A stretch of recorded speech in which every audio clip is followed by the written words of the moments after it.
وہ آج بھی اسے مس کرتا تھا۔ تو پھر بالآخر ہم بھی 1.5 برس قبل کے سرما کے سرد ماضی کی کہانی کو وہیں دفن کر کے مکمل طور پہ حال کے موسم گرما کی جانب بڑھتے ہیں، جہاں فارس غازی کی رہائی کے بعد سب کی زندگیاں بدل رہی تھیں۔ یوسف صاحب کے روشن گھر پہ مئی کی گرم شام اتری تھی اور وہ ڈرائنگ روم میں عین اسی جگہ ویل چیئر پہ بیٹھے تھے جہاں دوپہر میں تب براجمان تھے جب فارس اور جواہرات ادھر تھے۔ البتہ اب حاضرین بدل چکے تھے۔ ندرت سامنے صوفے پہ بیٹھی دھیمی آواز سے بڑے ابا کو تسلی دے رہی تھی، اور ساتھ ہی وہ جو آفس سے فارس کا فون سن کر گویا بھاگتے ہوئے امی کو لیے ادھر آیا تھا، کھڑکی کے ساتھ کھڑا نفی میں سر ہلا رہا تھا۔ پھر ان کی جانب مڑا تو چہرے پہ خفگی تھی۔ آپ کس طرح اپنے منہ سے یہ بات فارس ماموں سے کہہ سکتے ہیں؟ کم از کم امی یا مجھ سے تو بات کرتے، وہ کیا سوچتے ہوں گے؟ زیادہ بولنے کی ضرورت نہیں ہے سادی، ندرت خفا ہوئی۔ آج کل لڑکی والوں کا کہنا معیوب نہیں سمجھا جاتا، اور اس میں غلط بھی کیا ہے؟ اگر زمر کو اعتراض نہیں تو تم کیوں حواس باختہ ہو رہے ہو؟ یہ جس جگہ آپ بیٹھے ہیں، ادھر، بالکل ادھر پچھلے ہفتے فارس ماموں بیٹھے تھے جب زمر آئی اور ان کو کھڑے کھڑے یہاں سے نکال دیا۔ باقاعدہ انگلی سے اس صوفے کی طرف اشارہ کیا۔ ندرت نے بے اختیار پہلو بدلا۔ مان ہی نہیں سکتا میں کہ زمر مان گئی ہیں۔ بہت ہی شدت سے اس نے نفی میں سر ہلایا۔ بڑے ابا نے گردن اٹھائی، بے بسی سے اسے دیکھا۔ وہ مانی نہیں ہیں، بس اس نے کہا کہ جو میری مرضی ہو میں کر دوں۔ یعنی کہ آپ لوگ ان پہ دباؤ ڈال رہے ہیں؟ ایسا مت کریں بڑے ابا، وہ ناراض ہوا، اور اسی جگہ کھڑے ہو کر تم نے پچھلے ہفتے سادی مجھے کہا تھا کہ میں زمر کی شادی کر دوں فارس سے۔ وہ لمحے بھر کو چپ ہو گیا، مگر ایسے نہیں کہ وہ زبردستی یہ فیصلہ کرے۔ تو پھر جاؤ بیٹے، زمر سے بات کرو، اس سے پوچھو کہ بغیر جبر کے بتائے وہ کیا چاہتی ہے، میں وہی کروں گا جو وہ چاہتی ہے۔ ساتھی کھڑا لب کاٹتا رہا۔ وہ الجھا ہوا تھا، خفا بھی تھا۔ کیا چیز غلط تھی وہ سمجھ نہیں پا رہا تھا، مگر کچھ صحیح نہیں تھا۔ مجھے اس سب میں مسز کاردار کی مداخلت نہیں پسند آئی بڑے ابا۔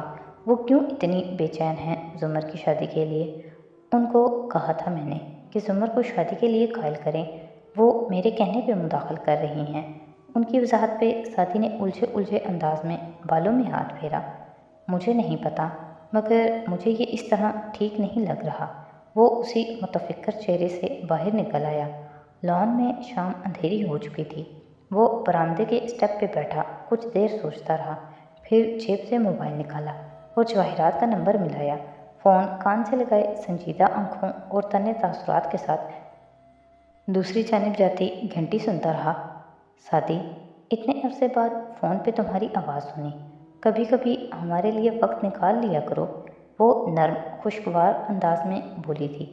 آپ یہ گلہ ایسے کرتی ہیں جیسے خود بھی واقف نہ ہوں کہ اب میرے لیے وقت کس کے پاس نہیں ہوتا۔ چاہ کر بھی وہ بیزار نہیں ظاہر کر سکا تھا خود کو۔ ہاشم کی ماں کو ہاشم کے کارناموں سے وہ ہمیشہ الگ رکھتا تھا، ہر چیز کے باوجود۔ اس رات شادی میں بھی تم نے مجھ سے خاص بات نہیں کی، سونی کی پارٹی پہ اس نیکلس والے واقعے کا۔ مسز کاردار، آج آپ نے کیا کیا ہے؟ اس نے اکھڑے خشک انداز میں بات کاٹی تو وہ ترنت بولی، اور کیا کیا ہے میں نے؟ مجھے نہیں معلوم آپ کیوں زمر اور فارس کی شادی کروانا چاہتی ہیں، مگر وجہ جو بھی ہو میں نے بڑے ابا کو کہہ دیا ہے کہ ایسے کرنے کی ضرورت نہیں، اس نے سختی سے کہتے گویا بات ختم کی۔ تیسری دفعہ زادی، وہ محفوظ مزہ لینے والے انداز میں گویا ہوئی تو وہ الجھا۔ سوری، پہلی دفعہ بچپن میں زمر کے جہیز کو آگ لگانا، اور دوسری دفعہ 4 سال پہلے زمر کو ایک خطرناک کیس میں دھکیلنا۔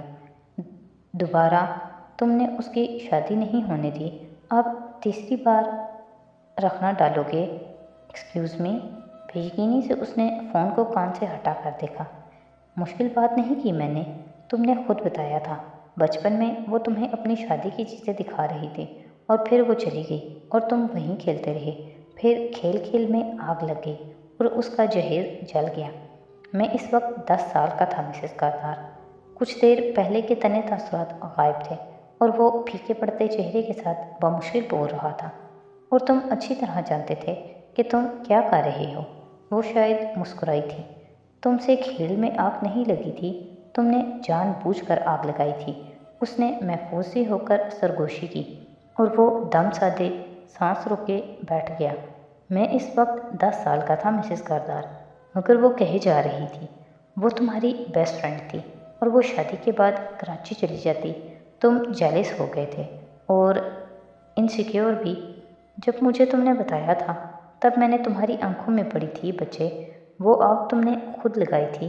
میں اس وقت 10 سال کا تھا مسز کردار، بدقت کہہ کر اس نے نچلے لب دانت میں پیوست کیے، جیسے ڈھیروں ضبط کیا ہو۔ آنکھوں میں نمی آئی تھی۔ مگر اب تم 10 سال کے نہیں ہو، اب بڑے ہو جاؤ اور اپنی پھپھو کو اس کی زندگی گزارنے دو۔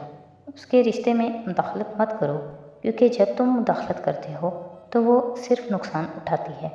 آپ یہ اس لیے کہہ رہے ہیں تاکہ میں اس معاملے سے خود کو الگ کر لوں اور آپ کا جو بھی مقصد ہے وہ پورا ہو جائے۔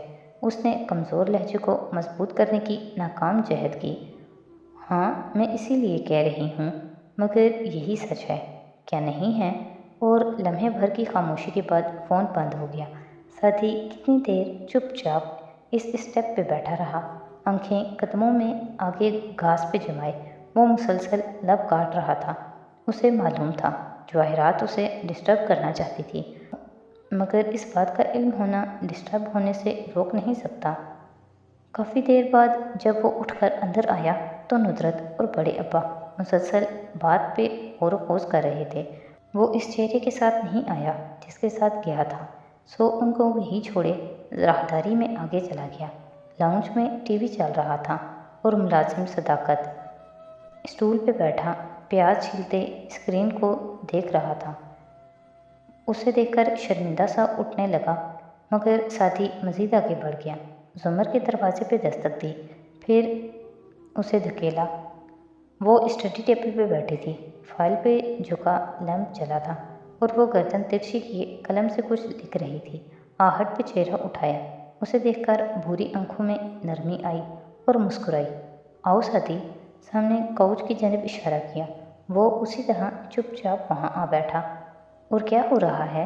فائل بند کرتے ہوئے اس نے اسی نرمی سے پوچھا۔ ساتھی نے بددقت مسکرانے کی صحیح کی۔ بس جاب چل رہی ہے۔ آپ؟ وہ رکا، سر ابھی تک جھکا تھا۔ ابا نے بھیجا ہے مجھ سے بات کرنے کے لیے؟ جی، مگر میں آپ سے وہ بات نہیں کرنا چاہتا۔ وہ جو دلائل پہ تکیہ کیے مزید چند فقرے بولنے جا رہی تھی، اپنے اصلی اسپاٹ انداز میں بے تاثر سے فقرے۔ ساتھی کی بات نے اسے روک دیا۔ وہ چونک کر ناسمجھی سے اسے دیکھنے لگی۔ تو پھر بڑے ابا نے کہا ہے کہ آپ اس شادی پہ راضی ہیں۔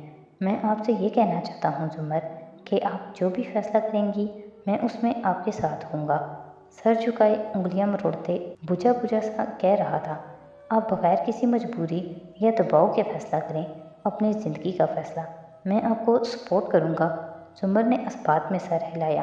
الفاظ ختم ہو گئے تھے۔ میں یہ بھی جانتا ہوں کہ اس سب کے پیچھے کوئی وجہ ہوگی۔ آپ ان سے نفرت کرتے ہیں اور پھر بھی آپ ان سے شادی کرنے جا رہی ہیں۔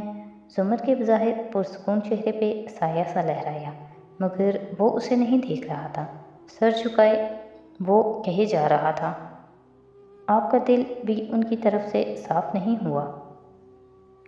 لیکن اس سب کے باوجود بھی آپ ان سے شادی کرنے جا رہی ہیں، تو آپ سے صرف ایک چیز چاہتا ہوں۔